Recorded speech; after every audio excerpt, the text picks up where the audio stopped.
Hello बच्चों, DElEd second semester के online class में आपका स्वागत है। जैसा कि आपको पढ़ाया गया है और पहले अन्य 2 क्लासों में ये बताया गया है कि शिक्षा क्या होता है, शिक्षा का अर्थ क्या है। शिक्षा के अर्थ के साथ साथ हम शिक्षा की परिभाषा के बारे में भी आप लोगों को बता चुके हैं। आज के वीडियो में हम शिक्षा के महत्व के बारे में बताएंगे। शिक्षा का महत्व, जैसा हमने बताया था कि शिक्षा का कार्य है कि बालक के अंदर अंतर्निहित सारी शक्तियों को निकालना और उसको विकसित करना। यहाँ उसी को महत्व के रूप में बताया जाता है कि शिक्षा के द्वारा व्यक्ति के प्रत्येक पहलुओं को विकसित करके उनका चारित्रिक निर्माण करती है। शिक्षा मानव को मानव बनाती है। शिक्षा के द्वारा ही मनुष्य अपने आप को किसी भी वातावरण में सामंजस्यपूर्ण तरीके से स्थापित कर सकता है। महत्व की दृष्टि से देखें तो यहाँ मैंने बताया है कि शिक्षा के महत्व को 4 भागों में बांटी हूँ। यहाँ पहला व्यक्ति से संबंधित यानी कि मनुष्य से संबंधित, दूसरा है समाज से संबंधित, तीसरा है राष्ट्र से संबंधित और चौथा है प्राकृतिक वातावरण से संबंधित। यह आपके 4 पॉइंट हैं। सबसे महत्वपूर्ण इन चारों पॉइंटों को हम अलग अलग पॉइंट के माध्यम से देखेंगे। ये आपका मेन हेडिंग है। जैसे यहाँ पहला बताया गया है कि व्यक्ति से संबंधित कार्य, व्यक्ति से संबंधित यानी मनुष्य से संबंधित शिक्षा का महत्व क्या है। मनुष्य से संबंधित, मनुष्य के अंतर्गत पहला इसमें रखे हैं आंतरिक शक्तियों का विकास। आंतरिक शक्ति, जैसे हम अन्य जितने भी परिभाषाएं बताए हैं या शिक्षा का अर्थ बताया है, उसमें हमने ये जरूर बात कही है कि बालक के अंदर निहित योग्यता यानी कि जो गुण उसके अंदर पहले से निहित है, उन गुणों को विकसित करना, उनको बाहर निकालना सबसे मुख्य कार्य शिक्षा का है। तो यहाँ महत्व के अंतर्गत यही बताया गया है कि सबसे पहला पॉइंट आपका है कि आंतरिक शक्तियों को विकसित करना या उसका विकास करना। बालक के अंदर जो आंतरिक शक्तियां हैं, जो पहले से विद्यमान शक्तियां हैं, जैसे तर्क करना, कल्पना, सोचना, विचारना, इन सभी को बाहर निकालना है ताकि उसे नवीन ज्ञान प्राप्त हो सके या उसके अंदर वो सारे ज्ञान पहले ही से भरे होते हैं। इन सारे ज्ञानों को बाहर निकालने का कार्य ही शिक्षा करती है। ये इसके कार्य भी हो सकते हैं। जैसे अगर आपसे प्रश्न पूछता है कि शिक्षा का महत्व क्या है, तब यही लिखेंगे और वही पूछ देता है कि शिक्षा का कार्य क्या है। शिक्षा का कार्य तो भी आप इसी को ही लिख सकते हैं। तो यहाँ है आंतरिक शक्तियों को विकसित करना या आंतरिक शक्तियों को बाहर निकालना। यहाँ कहा जा सकता है कि शिक्षा मनुष्य की या मनुष्य के अंदर अंतर्निहित शक्तियों का समुचित विकास करती है, जिससे वह कल्पना, तर्क, जिज्ञासा, नवीन ज्ञान इन सब की खोज कर सके और अपनी शिक्षा का भरपूर उपयोग कर पाए। अब आइए दूसरे पे, दूसरा आपको देखते हैं यहाँ पे व्यक्तित्व का विकास करना यानी बालक के व्यक्तित्व का, मनुष्य के व्यक्तित्व का विकास करना। बालक का व्यक्तित्व, व्यक्तियों का व्यक्तित्व, हर मनुष्य का कुछ न कुछ गुण होते हैं। उनके व्यक्तित्व को विकसित करना, उनके सारे गुणों को, चाहे वो कोई भी बच्चा हो, सभी गुणों को विकसित करना शिक्षा का ही कार्य है। जैसे एग्जाम्पल हम आपको बता सकते हैं शारीरिक, मानसिक, धार्मिक, नैतिक, आध्यात्मिक, संवेदनात्मक। यह शिक्षा के द्वारा ही संभव है कि व्यक्ति के व्यक्तित्व को विकसित किया जा सके या शिक्षा द्वारा ही व्यक्ति का सारा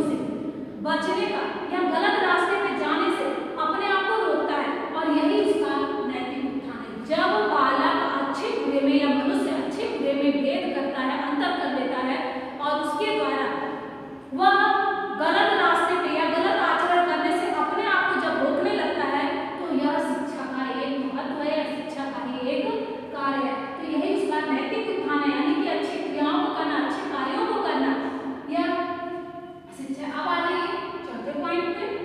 चौथा पॉइंट, यहाँ मानवीय गुण, मनुष्य के गुण, मानवीय गुण को विकसित करना या मानवीय गुणों का उत्थान करना। मानवीय गुणों का उत्थान करना शिक्षा द्वारा घृणा, द्वेष, क्रोध, लालच इत्यादि से छुटकारा मिलता है। अगर व्यक्ति शिक्षित है तो इन सब चीजों से अपने आप को दूर रखता है। यानी कि बालक जब या मनुष्य जब पढ़ा लिखा है, शिक्षित है, उसको सभी चीजों के बारे में जानकारी है, तो ऐसी अवस्था में बालक या मनुष्य अपने आप को छल, कपट, द्वेष, क्रोध, ईर्ष्या इन सब से दूर रखता है, और वह समाज में अपने सहयोग, प्रेम, सद्भावना को आगे बढ़ाने की कोशिश करता है। ये मनुष्य के गुण है। प्रेम, सहयोग, सद्भावना ये सभी कुछ मनुष्य के गुण है, और इन्हीं गुणों, सामाजिक गुणों और मानवीय गुणों को विकसित करना शिक्षा का कार्य है। भावी जीवन हेतु भावी जीवन यानी आने वाले समय के लिए शिक्षित व्यक्ति का सर्वांगीण विकास करके या शिक्षित व्यक्ति अपना सर्वांगीण विकास कर सकता है। अगर बालक शिक्षित होता है या धीरे धीरे वो सीखता है तो उसका पूर्ण रूप से विकास होता है। ऐसी स्थिति में वह किसी भी परिवेश में अपने आप को स्थापित कर सकता है, या वो किसी भी वातावरण में सामंजस्यपूर्ण तरीके से अपने को रख सकता है, वो कहीं भी रह सकता है, और अपने आने वाले जीवन के लिए एक नई रूपरेखा या तैयारी कर सकता है।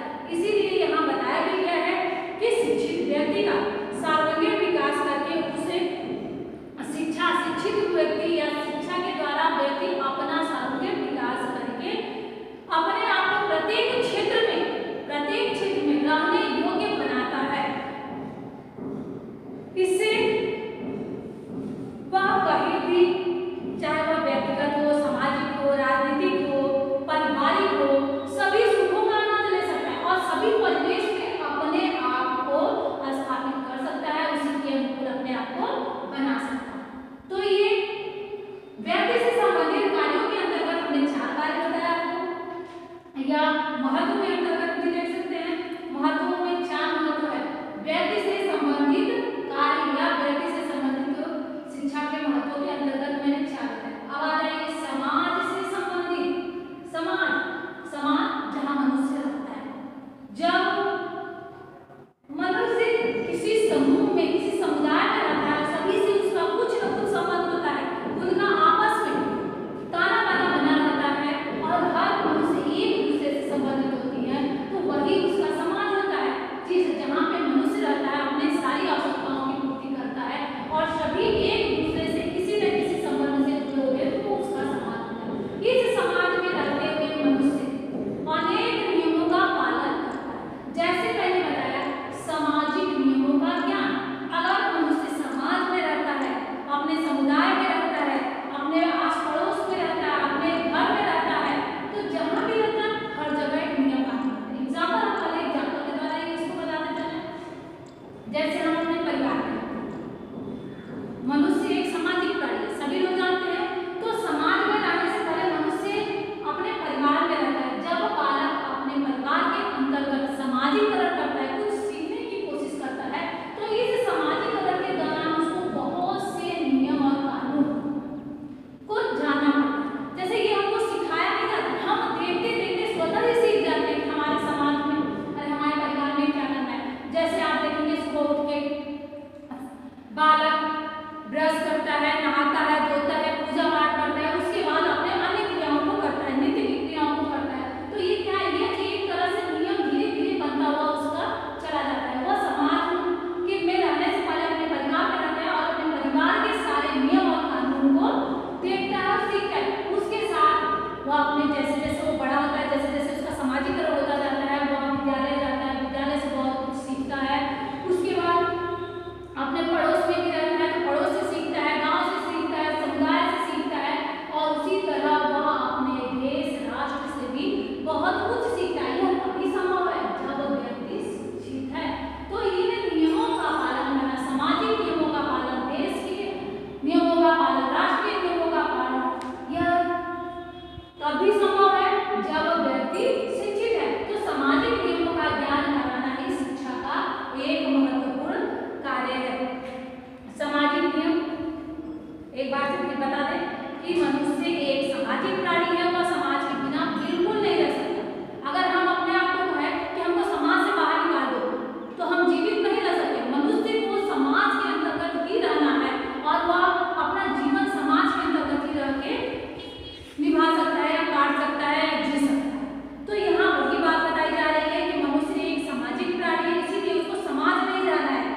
करने की, हमने कहा ना कि कोई किताबी ज्ञान या पाठ्यक्रम की शिक्षा नहीं है।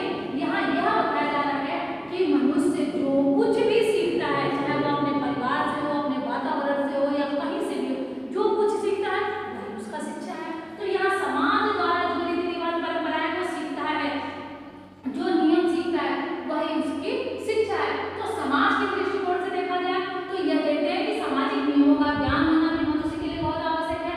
अब दूसरे पे आ जाइए, आपका पहला कि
भावनात्मक रूप से अपने अंदर न किसी जाति को मानता है न किसी धर्म को मानता है, तो वह आराम से अपना जीवन यापन एक देश के अंतर्गत, मानने का मतलब ये नहीं कि हम अपने धर्म और जाति को नहीं मानते, लेकिन भेदभाव नहीं मानता है तो वो आराम से जीवन यापन कर सकता है। जैसे धर्म, जाति, राज्य, भाषा, रीति रिवाज, पहनावे इत्यादि को लेके उसके अंदर कोई भेदभाव की भावना न हो, बल्कि इस विभिन्नता में भी उसको एकता दिखाई देती है और सभी व्यक्ति एक दूसरे के साथ मिलके सारे कार्यों को करते हैं। तो इससे उनमें आपस में भावनात्मक एकता बढ़ती चली जाती है और इससे हमारा राष्ट्र विकास की तरफ आगे बढ़ता है। तभी संभव है जब व्यक्ति शिक्षित है। अगला आता है कुशल नागरिक। कुशल नागरिक, कुशल नागरिक से अच्छा है शिक्षा द्वारा। जब व्यक्ति शिक्षित होते हैं तो इससे अच्छे अच्छे नागरिक हमारे यहाँ होते हैं। जैसे सभी लोग तो नागरिक ही हैं, लेकिन एक कुशल नागरिक तभी है जब वो शिक्षित है, वो अपने कर्तव्यों को जानता है, अपने कार्यों को जानता है कि हमको क्या करना है और वह राष्ट्र के लिए क्या कर सकता है। एक तरह से कहा जाता है कि अगर शिक्षित नागरिक है तो वह राष्ट्र के विकास में अपनी आधारशिला भी रखता है। शिक्षा द्वारा व्यक्ति के कर्तव्यों, उनके अधिकारों का भी ज्ञान कराया जाता है। अगला है राष्ट्रीय विकास। राष्ट्रीय विकास वही बात हुई कि अगर व्यक्ति शिक्षित है तो राष्ट्र के विकास में बहुत सहयोग करता है। जैसे वो आपस में लड़ाई झगड़े नहीं करते, भेदभाव नहीं करते हैं, तो इसमें क्या होगा, सभी लोग राष्ट्र के विकास में अपना कुछ न कुछ योगदान देते हैं, तो ये राष्ट्र के विकास में सार्थक है। राष्ट्रीय एकता हमने पहले भी बताया भावनात्मक एकता के अंतर्गत कि राष्ट्रीय एकता में सभी